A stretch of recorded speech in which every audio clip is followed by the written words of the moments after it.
राम राम दोस्तों। मैं राकेश भाई। दोस्तों, कल हमने जो निमोनिया का मेन बताया था कि निमोनिया क्या होता है, कितने प्रकार का होता है और उसको दूर करने वाले कुछ हमने प्रयोग भी बताए थे। तो आज हम उसी निमोनिया के कुछ आगे के प्रयोग बताएंगे, एडवांस बताएंगे, जिससे आप अंदाजा तो आपने लगा ही लिया होगा कि मेरे को कौन सा निमोनिया है। मेरे छाती के एक भाग में पानी भरा हुआ है, या कफ जमा हुआ है, या फिर दोनों छाती के, फिर दोनों फेफड़ों में पानी भरा हुआ है। तो उससे आप अंदाजा लगा सकते हो अपने एक्सरे से, वो आपको पता लग जाएगा। तो अभी हम उससे आगे बताएंगे कि किस प्रकार हम निमोनिया को ठीक करें और क्या क्या दवा ले और इससे ठीक नहीं हो, क्योंकि निमोनिया कई प्रकार का होता है, आपको पता ही है। तो हम निमोनिया को और कैसे ठीक कर सकते हैं उसके बारे में हम आज बात करेंगे।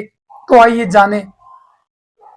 जैसे एक आपने सुना भी होगा, देखा भी होगा कि बच्चों की पसलियां चलती है, पसलियां आगे पीछे ऐसे चलती है, और साफ जैसे बच्चा श्वास लेता है, सांस लेता है, तो साफ बिल्कुल क्लियर नजर आता है कि उसकी पसलियां चल रही है। सांस लेगा तो पसलियां ऊपर नीचे ऐसे चलती है। अब उसको दूर कैसे करें, ये आप जानोगे। शुद्ध सुहागा आपने लेना है, और नंबर 2 पर लेना शहद। और कितना कितना लेना है? सुहागा 2 रति, और उसमें आपने उसके बराबर की मात्रा, और 2 रति ही आपने शहद लेना है। दोनों को आपस में मिला लो और उसको चाटना है। चाहे उंगली पे लगा के चाटो, चाहे चम्मच में लगा के चम्मच से चाटो। बस इतना सा करना है। और कितनी बार लेना है? बार बार लेना है। दिन में से 5 बार, 4 बार, 6 बार। आप देखना बहुत जल्दी बच्चे की पसलियां चलना बंद हो जाएंगी। अभी किसी भाई को तो ये भी समझ में नहीं आया होगा कि रति कितना होता है। ये हमारी पुरानी पारंपरिक एक वजन तोलने की एक इकाई थी, रति। देखो, आपको मैं समझाता हूं। 8 रति का 1 ग्राम होता है। अब 1 ग्राम में कितनी रति होगी? 8 रति। और 1 रति कितने ग्राम की होगी? सवाल ये है। तो 1 रति होगी 0.125। मतलब 1 ग्राम में मान लो 100वां हिस्सा है, तो उसका 12.5वां हिस्सा 0.125 बराबर 1 रति। तो आपने 2 रति लेना है, मतलब 0.25 इतना लेना है। ये था 1 रति। अब किसी को बार बार निमोनिया हो, बार बार छाती जाम हो जाए, और उस छाती में बहुत सा कफ जम जाए, और सांस लेने में भी दिक्कत महसूस हो, डॉक्टरी भाषा में इसे COPD बोलते हैं। COPD मतलब बहुत पुराना निमोनिया। इसकी दवा कैसे करें, तो आइए जानते हैं। सरंग बसम 5 ग्राम, और गोदंती बसम वो भी 5 ग्राम, और शुद्ध स्फटिका 5 ग्राम। स्फटिक सफेद फिटकरी को बोलते हैं दोस्तों। उसको यदि हम शुद्ध करते हैं तो पहले हम उसको तवे पर भूनते हैं, जैसे हम आम भाषा में बोलते हैं फिटकरी का फूला, वही ये होता है। इन सब को खरल में डालकर अच्छी तरह मिला ले। इसकी कुल 60 पुड़िया बनाना है। एक पुड़िया 250 मिलीग्राम की बनती है, मतलब 2 रति की। 5 वर्ष तक के बच्चों को 1 रति, और 6 से 10 साल के बच्चों को 2 रति। इससे ज्यादा बड़ी उम्र वालों को 3 से 4 रति दे सकते हैं, वो भी उसके बलानुसार कि आगे वाला कमजोर है या ठीक है, सामान्य है। और शहद में मिलाकर देना है, वो तो मैंने आपको बता ही दिया था। दवा जितनी रती होगी उतना ही शहद में मिलाकर उसको चटाना है बस। जो बच्चे छोटे हैं उनको 5 या 6 दिन से ज्यादा न दे। यदि बच्चा हेल्दी है, उसको वेट कम होगा, वो थोड़ा पतला होगा, किसी किसी बच्चों को निमोनिया ज्यादा हो जाता है, किसी को डबल हो जाता है, तब उन बच्चों को क्या करे, 2 दिन में ही आराम आपको पता लग जाएगा। अब कई कई बच्चों को डॉक्टर नेबुलाइजर देता है, मतलब नाक के द्वारा उसको अंदर भाप लेके जाना है। तो नेबुलाइजर में क्या है, उसमें वो इसका कफ पिघलता है और कुछ बाहर आता है, उसको आराम मिलता है। लेकिन इसमें आपको नेबुलाइजर देने की जरूरत नहीं, केवल 2 दिन लोगे आपके बच्चों को बहुत आराम मिलेगा। अब किसी किसी रोगी को निमोनिया में कफ इतना जम जाता है कि बहुत मुश्किल से निकलता है, उसमें क्या करें? तो सीधी सी सिंपल सी बात है, यदि ऐसी कंडीशन हो तो आप क्या करें, अड़ूसा के पत्ते 2 ग्राम, बहेड़ा का बक्कल मतलब बहेड़ा की छाल वो भी 2 ग्राम, और मुलेठी भी 2 ग्राम, और पुष्कर मूल भी 2 ग्राम। इसमें मिश्री 5 ग्राम लेना है और पानी 200 ग्राम ले। इन सबको कूट पीस कर किसी बर्तन में डालकर क्वाथ बना ले, मतलब काढ़ा बना ले। जब वह काढ़ा 60 ग्राम रह जाए तब उसको उतार ले, और उतारने के बाद जब गुनगुना बच जाता है उसको छान ले।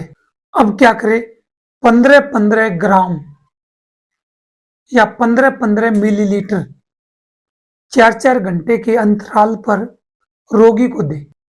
बस इतने से प्रयोग से रोगी का कफ अपने आप बाहर निकलेगा, नाक के द्वारा भी निकलेगा, मल के द्वारा भी निकलेगा। कभी कभी निमोनिया में बहुत तेज बुखार हो जाता है और फेफड़ों में भी सूजन आ जाती है, तब क्या करें? नंबर 1 देवदारू, नंबर 2 मुलेठी, नंबर 3 कटेली मूल, नंबर 4 हल्दी, नंबर 5 सफेद पुनर्नवा। इन सबको बराबर मात्रा में ले ले और वही 200 ग्राम पानी में डालकर उसका काढ़ा बनाए, और 8वां हिस्सा बचने पर, 25 ग्राम बचने पर रोगी को सुबह शाम पिलाए। बस इतना सा करना है, तो आप देखना कि उसका बुखार भी ठीक हो जाएगा, उसके फेफड़ों की सूजन भी धीरे धीरे कम हो जाएगी। अब कभी कभी निमोनिया में सांस फूलने लगता है, जैसे मैंने बताया था रोगी की पसली चलती है और उसको सांस भी फूलेगा। अब इसमें क्या दे? तो सबसे पहले वसंत मालती रस स्वर्ण युक्त 1 ग्राम, लक्ष्मी विलास रस साधारण वाला 10 गोली, दोनों को मिलाकर इसकी 10 पुड़िया बनाए और सुबह शाम 1-1 पुड़िया चाटे और बाद में गर्म दूध पी ले। नंबर 2 पे खमीरा मरवरीद सादे वाला 3 ग्राम, इसको पहली दवा से आधे घंटे के बाद ले। ध्यान रहे दोनों दवा सुबह और शाम लेनी है। इसे जो बड़े हैं उनको थोड़ी सी ज्यादा मात्रा में दे दे, और जो छोटे हैं उनको कम मात्रा में दे दे। 1 महीने में सांस फूलना बंद हो जाएगा। अब एक और निमोनिया की अच्छी दवा बताता हूं, ओंगा मूल, जिसे लट जीरा भी बोलते हैं, चिरचिटा भी बोलते हैं, और गांव में देहात में उल्टी कंडाई, उल्टे कांटों वाली होती है, ये आप चित्र में देख भी रहे हो। इसका क्या करें? इन जड़ों को 250 ग्राम लेकर पानी में पहले तो अच्छी तरह साफ कर ले, उसके बाद छोटे छोटे टुकड़े बना दे 1-1 इंच के। इन टुकड़ों को दरदरा कूट ले, मोटा मोटा कूट ले। अब इनको 1 लीटर पानी में डालकर आग पर चढ़ा दे जब सारा पानी जल जाता है और इनकी जड़ें भी जल जाती है, तो जड़ों को जलने दो। जब जड़ें भी जलकर काली हो जाती है, अब इसे नीचे उतार ले। अब क्या करना है, इन जड़ों को जो काली हो गई जलकर, इनको निकालकर और शहद मिलाकर हिमाम दस्ते में अच्छी तरह कूटना है। जब दोनों के दोनों, शहद और काली जड़ जली हुई, आपस में मिलकर एक हो जाए, अब उसे निकालकर, जैसे बाजरे का दाना होता है उसे थोड़ी सी मोटी गोली बना ले और इन गोलियों को छाया में सुखाए। इतना ही शहद डालना है कि जो हम उसकी कुटाई करेंगे और वो आपस में मिल जाए और वे गोली बनने लायक हो जाए। न तो शहद ज्यादा डालना है न कम डालना है। ये दवा ऐसी है, चाहे कैसा भी निमोनिया हो, नॉर्मल, डबल, कैसा भी, आप इस एक गोली को हैंडपंप के पानी से, जो जमीन का पानी होता है, उससे खिला दे रोगी को, और 2-3 गोलियों को पानी मिलाकर अच्छी तरह उसको रगड़े और रोगी की छाती पर लगा दे। केवल 1 घंटे में जिस पर भी आपने प्रयोग किया वो बिल्कुल ठीक हो जाएगा। छोटे बच्चों को तो दूसरी खुराक देने की आवश्यकता नहीं है ना। कितना आसान फार्मूला, बहुत ही अच्छा। तो हम यही चाहते हैं कि इन अच्छे छोटे छोटे नुस्खों को हम आप सब तक पहुंचाए। ये अचूक फार्मूले हैं जो पुराने वैद्यजन कुछ तो बिना बताए चले गए, कुछ लोगों को बांट के चले गए। हम भी क्या चाहते हैं कि सभी जाने इन फार्मूलों को और अपने घर पर प्रयोग करें। खासकर वे लुटे पिटे नहीं, उनका पैसा भी बचा रहे और स्वास्थ्य भी बचा रहे।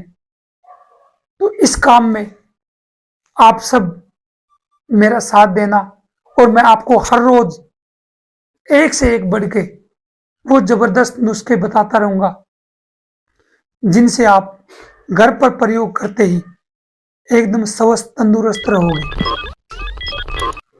इसी के साथ राम राम, जय माता जी की।